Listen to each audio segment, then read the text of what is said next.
Hello అండి, నేను ఇవాళ సింపుల్గా చికెన్ ఫ్రై చేయడం చూపిస్తాను. దీంట్లో మనం ఉల్లిగడ్డ, మిరపకాయ, కరివేపాకు, కొత్తిమీర వేసి ఇంకా చిన్న ముక్కలుగా తరుక్కోవాలి.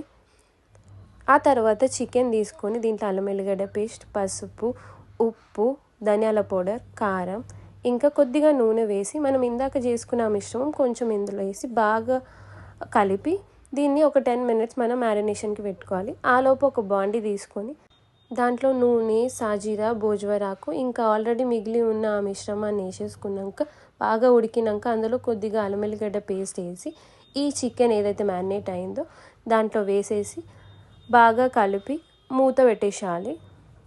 ఒక 10 నిమిషాలు అలాగే వదిలేస్తే మంచిగా వాటర్ గుంజుకొని ఫ్రై అయితే రెడీ అయిపోతుంది. దీంట్లో మనం కొద్దిగా కొబ్బరి పౌడర్ ఇంకా గరం మసాలా వేసేసినామంటే అయిపోతుంది. లాస్ట్గా మనం కొద్దిగా కొత్తిమీర వేసుకొని దింపేసుకుంటే వేడి వేడి చికెన్ ఫ్రై రెడీ.